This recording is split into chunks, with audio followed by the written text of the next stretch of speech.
Olá, alunos! Estudaremos hoje o sistema urogenital que está na unidade 4 do nosso livro, a começar pelas funções do sistema urogenital. Em primeiro lugar, é importante saber que o sistema urogenital é constituído por 3 sistemas: o urinário, o genital masculino e o genital feminino.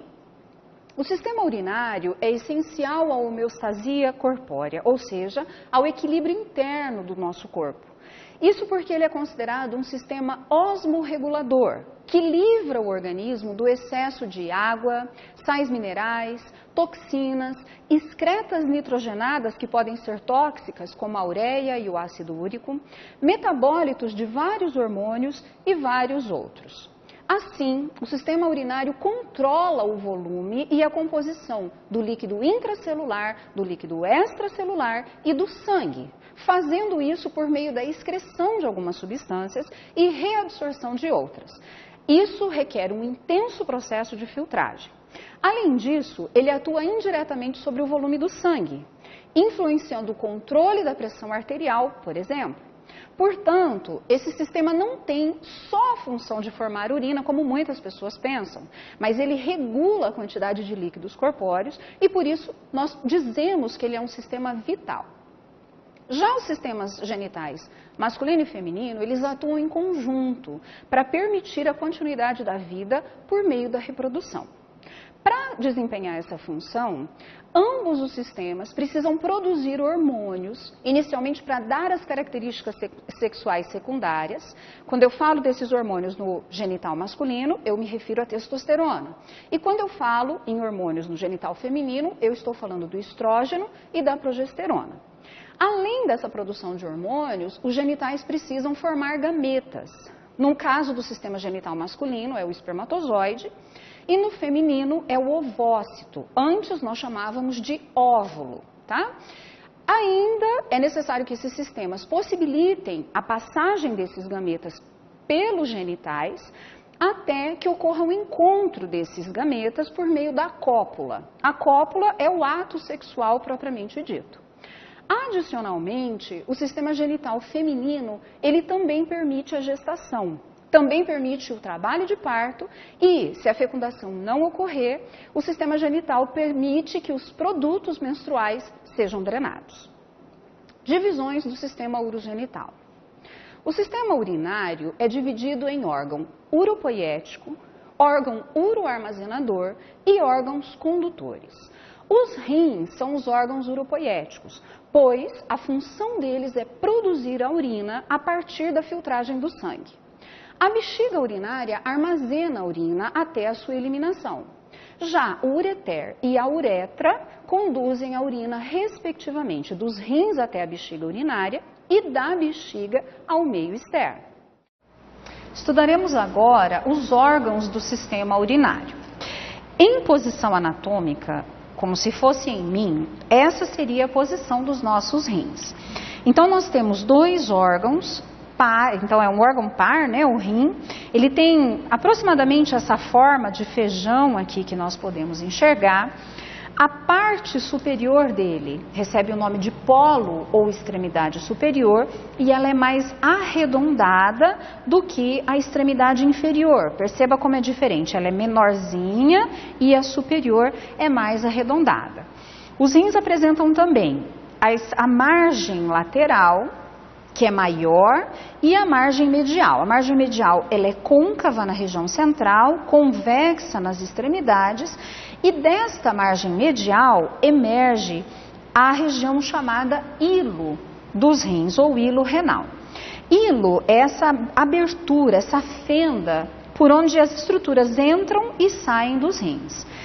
Ainda é possível identificar a face anterior dos rins e a face posterior. Quando nós observamos a face posterior do rim, o hilo se torna mais evidente. Perceba a diferença. Na região anterior, você vê apenas uma pequena porção do hilo.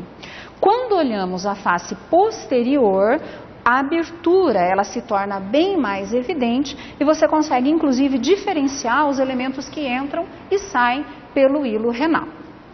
Vale lembrar que quem traz o sangue para ser filtrado dentro do rim é a artéria aorta. Então a artéria renal traz o sangue, ela é uma bifurcação da artéria renal, da artéria aorta, e ela permite que dentro dos rins os néfrons façam esta função de filtragem.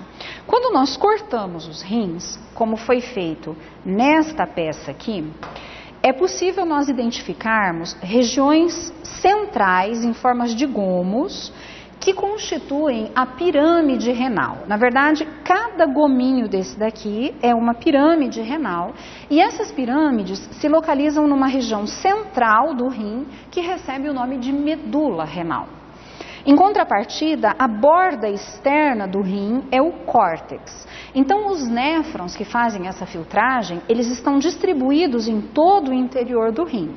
E à medida que a urina vai sendo formada, ela converge para a base dessas pirâmides, até que ela seja drenada para uma estrutura semelhante a esta, que recebe o nome de cálice renal menor. A urina é coletada pelo cálice renal menor, e os vários cálices renais menores de cada pirâmide, eles começam a sofrer um processo de fusão. Então, por exemplo, olha, aqui nós observamos um cálice renal menor e aqui outro cálice renal menor. Quando esses dois se fundem, forma-se nesta região aqui o cálice renal maior. Esse cálice renal maior se funde a outro cálice renal maior, que está drenando uma outra região do rim, de forma a constituir essa região dilatada, chamada pelve renal. Então, toda a urina que foi formada nos néfrons, que são esses filtros que existem no interior do rim, por sua vez, acaba sendo drenada para a pelve renal. Perceba que a pelve vai ficando gradativamente mais estreita e fica fina. Quando ela fica assim, ela recebe o nome de ureter. Então, nesta outra peça anatômica, a gente consegue identificar com muita clareza a parte dilatada da pelve renal e o momento que a pelve vai se estreitando e origina o ureter. Então, o ureter é esse tubo músculo fibroso que tem a simples função, se funciona bem, né, de transportar a urina de onde foi produzida, ou seja, dos rins, que representam os órgãos uropoiéticos do sistema urinário, até onde ela vai ficar estocada, que é a bexiga urinária.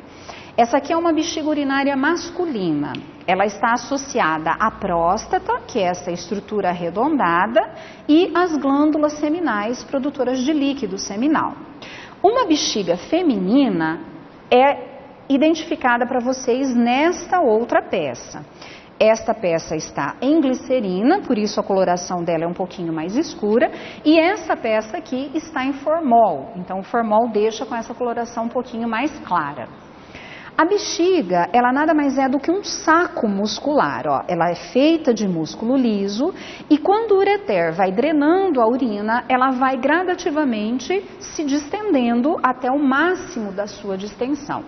Não podemos esquecer que toda a parede da bexiga, ela é inervada. E quando essa distensão ocorre em sua capacidade máxima, o próprio sistema nervoso desencadeia o mecanismo que vai ser responsável pela micção, ou seja, pela diurese, pela eliminação da urina. Essa bexiga normalmente ela pode se distender, né, gradativamente, pelo fato dela ser constituída de músculo liso. Então ela tem essa capacidade de se alongar. Nesse modelo do sistema urinário, nós podemos perceber todos os vasos, né, como a artéria aorta, a artéria renal, a veia renal que vai estar drenando o sangue para ser refiltrado lá no fígado e a veia cava inferior. Ainda é possível identificarmos as glândulas suprarrenais que estão aqui sobre os rins, por isso o nome, E vale ressaltar para vocês que essas glândulas, embora tenham toda essa proximidade anatômica com os rins, elas pertencem ao sistema endócrino. Elas não pertencem ao processo de filtragem característico do sistema urinário. Elas são, por exemplo, as produtoras de adrenalina, que a gente tanto conhece. Essa glândula também é possível de ser identificada nesta peça, olha. Ela é bem delicadinha, né, e fica sobre a margem ou polo, melhor dizendo, superior do rim. Ainda nesse modelo, quando nós abrimos em corte, nós temos mais clareza do que são as pirâmides renais, localizadas na região da medula, e o córtex renal, que fica na sua borda, na sua extremidade mais distal. Aqui também é possível identificar os cálices renais menores e os vasos sanguíneos que irrigam internamente a estrutura dos rins. Já os sistemas genitais masculino e feminino, eles apresentam órgãos externos e órgãos internos. Enquanto os genitais internos, eles ficam alojados na cavidade pélvica, os órgãos genitais externos são visíveis à superfície do corpo. No genital masculino, os órgãos genitais internos incluem os testículos, os epidídimos, os ductos deferentes, as glândulas seminais, o ducto ejaculatório, a próstata, a uretra e as glândulas bulbouretrais. Já os órgãos genitais externos incluem apenas o pênis e o escroto. Órgãos do sistema genital masculino. Nós iniciamos pelo estudo da bolsa escrotal ou escroto. A função do escroto é abrigar em seu interior o testículo, o epidídimo e uma parte do funículo espermático. Então essas estruturas ficam alojadas aqui dentro e na parte interior do escroto existe um músculo chamado músculo dartos. Esses músculos localizados no interior do escroto, eles têm a capacidade de se contrair ou relaxar de acordo com a temperatura do ambiente. Por exemplo, em dias frios, essa musculatura se contrai e fica próxima ao testículo para que ocorra um aquecimento e, portanto, a espermatogênese seja viável, ou seja, a fabricação dos espermatozoides. Em contrapartida, em dias muito quentes, essa musculatura relaxa e se afasta do testículo para sempre manter os 35 graus, que são os adequados para que a espermatogênese ocorra de forma fisiológica. Então, dentro da bolsa escrotal, nós encontramos uma estrutura parecida com essa, onde nós podemos identificar o testículo, isto aqui, ó, essa região central é o testículo, ele é uma glândula par também, achatada no sentido látero-lateral, revestida por essa cápsula de tecido conjuntivo fibroso, chamada túnica albugínea, e quando nós abrimos o testículo desta forma, é possível identificar aqui dentro o parênquima que o constitui. É aqui dentro que os hormônios, que o hormônio testosterona e que os espermatozoides são sintetizados. Quando o espermatozoide está pronto, ele é direcionado para este outro órgão chamado epidídimo, essa estrutura em forma de C que fica justaposta ao testículo. O epidídimo é composto por cabeça, corpo e cauda. Ele tem por função armazenar temporariamente até que ocorra a ejaculação e, ao mesmo tempo, trabalhar no amadurecimento desse espermatozoide.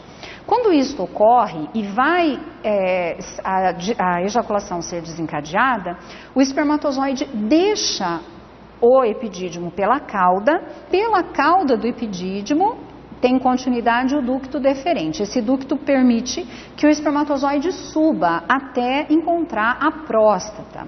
Na próstata, nós podemos identificá-la nesta peça aqui. Então, só para vocês entenderem, na região anterior está o pênis, aqui está a bexiga urinária, embaixo da bexiga urinária, a próstata, esta região arredondadinha aqui. Chegando na próstata, nós podemos identificar as duas glândulas seminais, direita e esquerda. A função dessas glândulas seminais é fabricar a maior parte do líquido seminal que é ejaculado. Elas têm ductos e esses ductos se fundem dentro da próstata com os ductos deferentes. Ó, esse aqui é um ducto deferente, esse aqui é outro ducto deferente. Quando o ducto deferente se funde aos ductos das glândulas seminais, dentro da próstata, forma-se o ducto ejaculatório. Então, lá no ducto ejaculatório, existe o sêmen, ou esperma propriamente dito, que na verdade é a fusão, é a mistura do líquido seminal, que veio pelas glândulas seminais, e o ducto e o espermatozoide, que subiu pelos ductos deferentes. Depois de transitar pelo ducto ejaculatório, o esperma, o sêmen, é então ejaculado pela uretra. A uretra, ela passa dentro do pênis. Ela é um orifício, ela é um ducto que percorre todo o corpo esponjoso do pênis e se exterioriza pelo ósteo externo da uretra, que é uma abertura localizada na região central da glândula peniana. Em relação ao pênis, é importante nós lembrarmos que logo na raiz, os corpos que o constituem, a raiz é onde ele tem origem, esses corpos estão fundidos.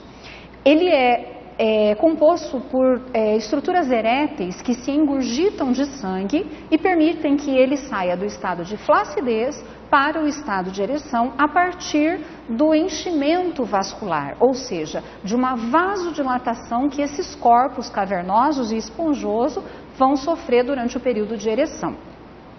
Nesta peça, é possível nós identificarmos os dois corpos cavernosos, separados inicialmente na região da raiz do pênis, mas na sequência fundidos na região do corpo do pênis. Inferiormente está presente o corpo esponjoso.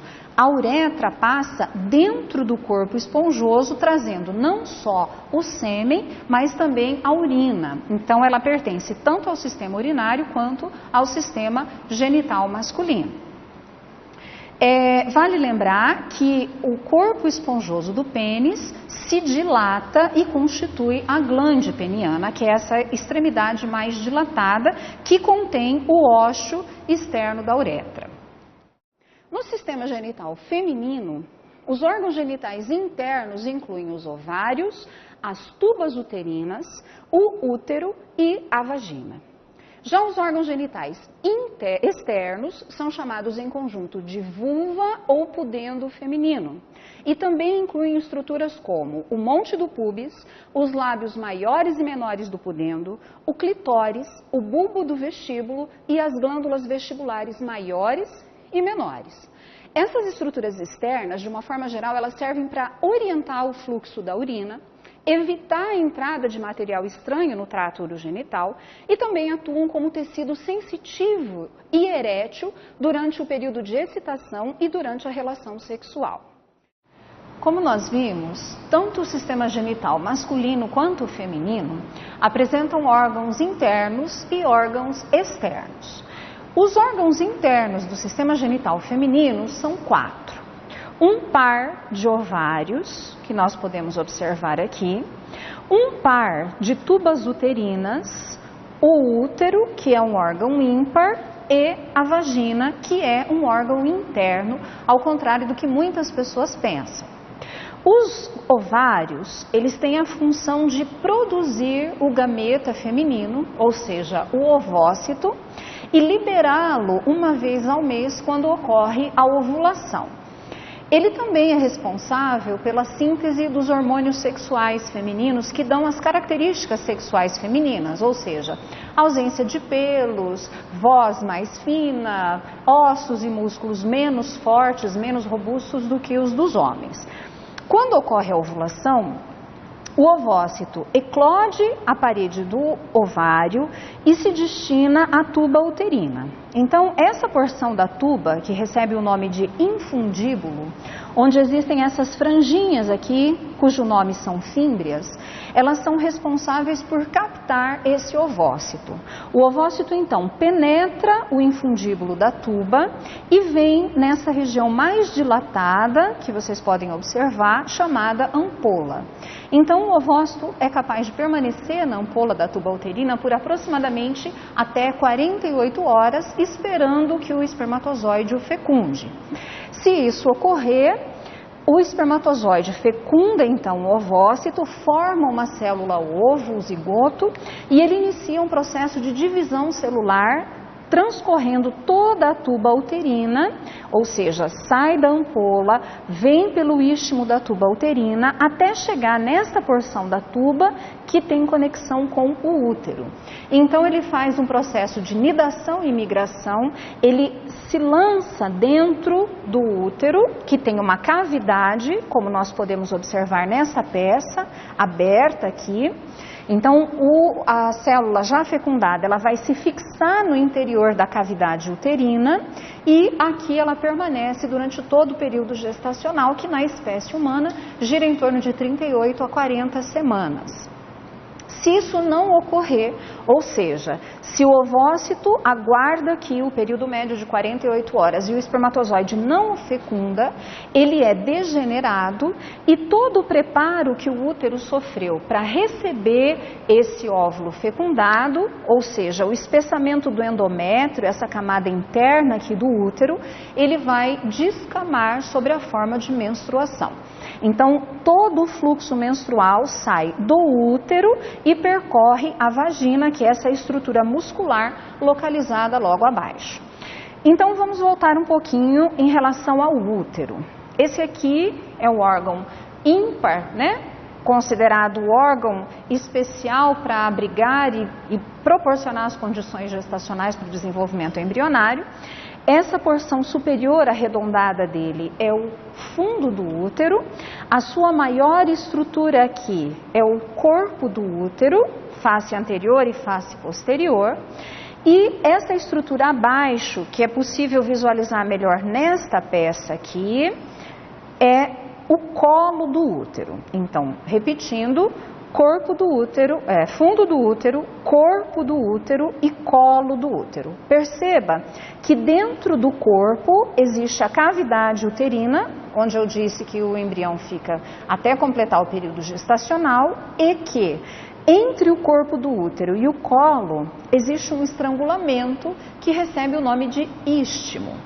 Quando se faz um exame de prevenção, o exame preventivo, é inserido então um instrumento que abre o colo do útero e é raspado uma parte dessas células epiteliais aqui, ó, que revestem a estrutura interna do útero, para que seja analisado se existe alguma anormalidade em relação a essas células.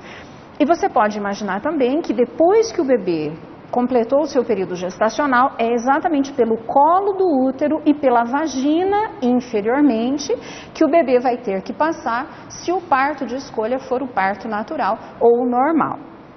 Em relação à vagina, eu gostaria de mostrar para vocês a estrutura interna dela. Ela é uma estrutura basicamente muscular, revestida também por uma mucosa especial. O diâmetro dela é relativamente pequeno, gira em torno de 7 centímetros, mas ela é adaptada ao coito, ao ato sexual em si. Então ocorre uma dilatação dessa musculatura para que ocorra o acoplamento durante o ato sexual.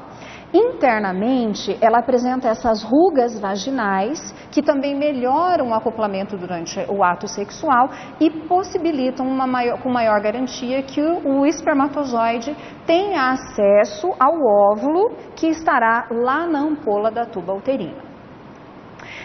Os órgãos externos estão representados aqui neste modelo. E depois eu vou mostrar para vocês também no cadáver. Então, externamente, esse conjunto de estruturas recebe o nome de vulva ou pudendo feminino.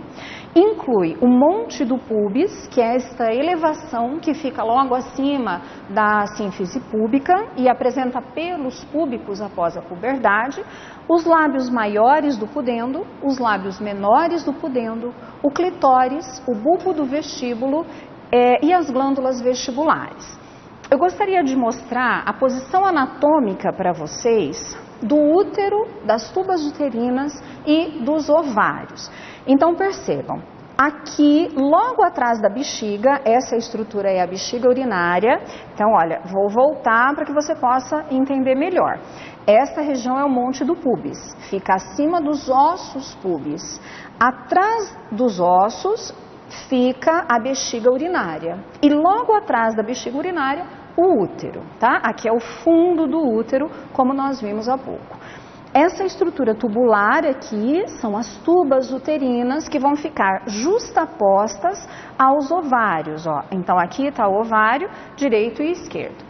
Então, ao contrário do que a gente imagina nos livros textos, o útero, a tuba uterina e o ovário, eles não ficam ao lado um do outro, mas o ovário e a tuba uterina fica posteriorizado. Ó. Imagina em mim, na posição anatômica de descrição. Então, o ovário e a tuba ficam voltados, os dois ficam voltados para trás. Nessa peça nós podemos identificar a vulva ou o pudendo feminino. Então observem, essa região superior à sínfise púbica é o monte do púbis. Aqui você consegue identificar o lábio maior do pudendo e o outro lábio maior do pudendo, medialmente aos quais estão localizados os lábios menores do pudendo.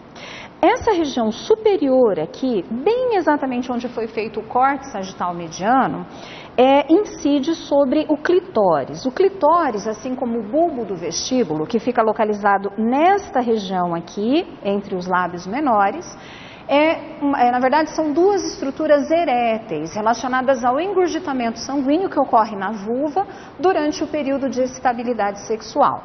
Além disso, o clitóris, que fica exatamente nesta região, ele é uma região extremamente inervada. Existem muitos neurônios que têm a ver, que têm uma relação direta com o orgasmo sexual feminino. Quando nós abrimos e fizemos essa secção sagital mediana neste cadáver, então fica fácil para vocês conseguirem entender as proximidades das estruturas dos genitais, ou seja, as relações anatômicas que eles mantêm. Então percebam, ó, inicialmente aqui a sínfise púbica foi seccionada ao meio. Essa estrutura que passa logo atrás da sínfise púbica é a bexiga urinária, então ela é pequenininha, lembrem-se que ela vai se distendendo para armazenar a urina. E na sequência a urina escorre pela uretra. Então a uretra feminina é esse ductozinho aqui, olha, pequeno, em torno de 3 a 4 centímetros, que passa aqui no plano mediano, na região anterior da pelve. Atrás da bexiga urinária, o útero. E aqui é possível você identificar a cavidade uterina onde o embrião irá se desenvolver. Lembrando que o útero, ele é um órgão eminentemente muscular. Esse músculo, chamado de miométrio, ele consegue se adaptar e se distender durante todo o período gestacional. Então, ele vai ampliando essa cavidade para o bebê conseguir se desenvolver em seu interior. A continuação do útero e formando aqui basicamente 90 graus, nós temos a vagina. Então, esta estrutura, que também é uma estrutura eminentemente muscular, ela fica o tempo todo colabada. Inclusive, o nome vagina significa bainha, pelo fato dela ficar com as paredes colabadas na maior parte do tempo, só perdendo essa posição de colabamento durante o ato sexual em si.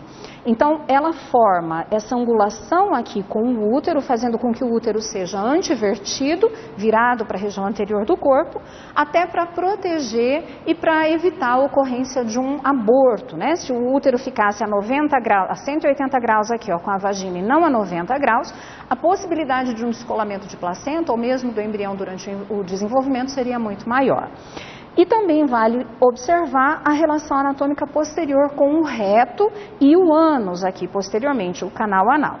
Então, repetindo, anteriormente a bexiga urinária com a uretra, em posição mediana o útero e a vagina e em posição posterior o reto e o canal anal. Além dessa divisão dos órgãos dos sistemas genitais em internos e internos, Nós também podemos agrupar as estruturas anatômicas destes dois sistemas em órgãos gametógenos, que também podem ser chamados de gônadas, e órgãos gametóforos, ou vias espermáticas. Além disso, existem os órgãos de cópula, as estruturas eréteis e as glândulas anexas. Adicionalmente, no sistema genital feminino, há um órgão, conhecido como útero, que abriga um novo ser em gestação durante todo o período gestacional. Órgãos gametógenos produzem gametas e hormônios. São os testículos, que vão produzir os espermatozoides e a testosterona, no caso do sistema genital masculino, e os ovários, que vão produzir os ovócitos e os hormônios estrógeno e progesterona, no caso do sistema genital feminino. Estes hormônios, eles têm várias funções. Por exemplo, eles atuam sobre a implantação do zigoto no útero, ajudam no início do desenvolvimento do embrião, além de determinar as características sexuais secundárias, como, por exemplo, pelos pelo corpo, a tonalidade da nossa voz, a densidade dos ossos, a força muscular, dentre outros. Os órgãos gametóforos, eles permitem que os gametas passem desde o local onde eles foram produzidos até se encontrarem com o gameta do sexo oposto.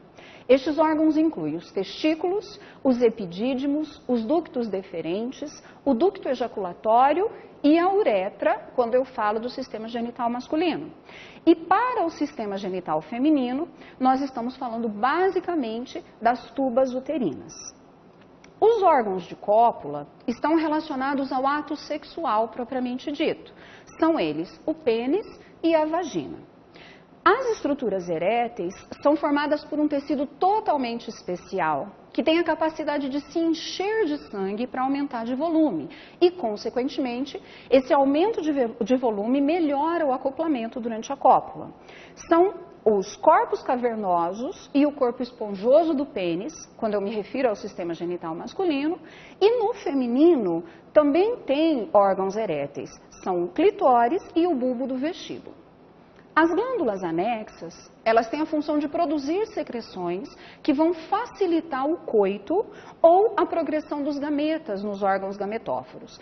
São eles as glândulas seminais, a próstata, as glândulas bulbo-uretrais no sistema genital masculino e as glândulas vestibulares maiores e menores no sistema genital feminino.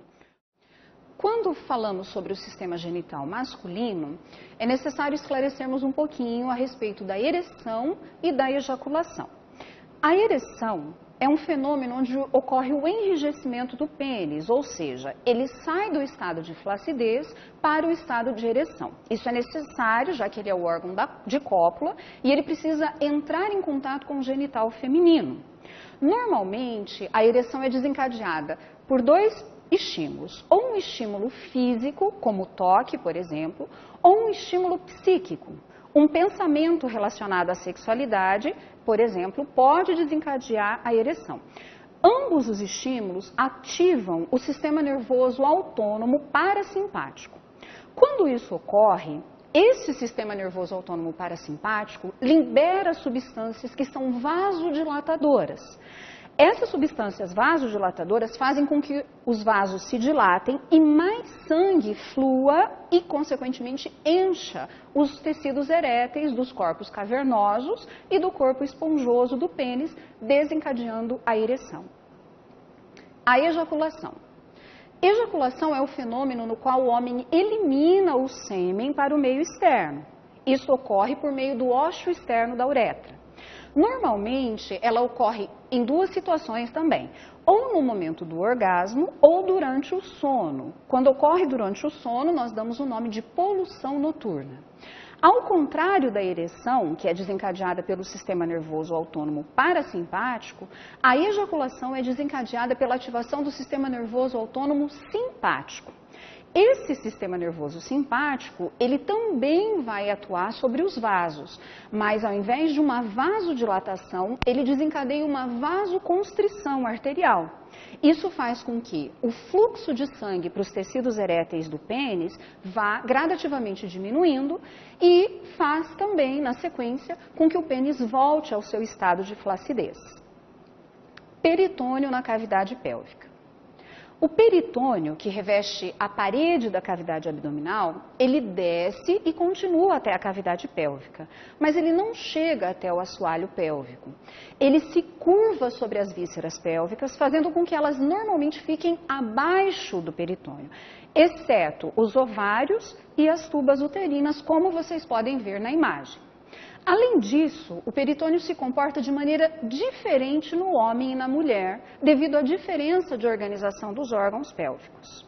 O períneo, que a gente tanto ouve falar, é caracterizado como um conjunto de partes moles que fecham inferiormente a pelve óssea. É uma região losânguica que é determinada pela sínfise púbica, pela tuberosidade esquiática e pelo cóccix, como mostra a imagem. No sexo feminino, o períneo permite a passagem da uretra, da vagina e do reto. Já no sexo masculino, ele permite apenas a passagem da uretra e do reto. Mamas. Embora as mamas pertençam ao sistema tegumentar, elas são estudadas junto com o sistema genital feminino porque elas sofrem influência dos hormônios produzidos pelo sistema genital feminino e também pelo fato de que elas se desenvolvem junto com os órgãos da reprodução durante a puberdade. As mamas situam-se à frente dos músculos peitorais e são constituídas basicamente por parênquima de tecido glandular, por um estroma de tecido conjuntivo e pela pele. Esse parênquima de tecido glandular, ele é chamado de corpo da mama. É nele que estão presentes glândulas especializadas que têm a função de produção de leite durante a amamentação. O estroma de tecido conjuntivo, ele tem a função de envolver o corpo da mama. Nele estão presentes tanto o tecido adiposo quanto o tecido conjuntivo. E a pele da mama é uma pele extremamente fina, que apresenta glândulas sebáceas e sudoríparas e tem essa característica, inclusive, translúcida em muitas vezes. As mamas apresentam acidentes anatômicos importantes que merecem ser mencionados. Dois deles principais, a papila e a areola mamária. A papila mamária é uma projeção composta principalmente de músculo liso, onde os ductos lactíferos vão desembocar. Ela é extremamente inervada e, devido aos seus músculos lisos, como eu falei há pouco, ela pode se tornar rija aos estímulos, durante o frio, em algumas situações específicas. A areola, ela fica ao redor da papila e nela existem pequenas saliências visíveis, os tubérculos, que é onde os ductos lactíferos desembocam. Ela é bastante pigmentada e também rica em glândulas sudoríparas e sebáceas. A estrutura da mama, de uma forma geral, ela é modificada durante a gravidez. A areola, por exemplo, ela se torna mais escura. O volume da mama pode até triplicar durante o período de amamentação e pode haver, em consequência disso, a pitose mamária, que é o desabamento das mamas.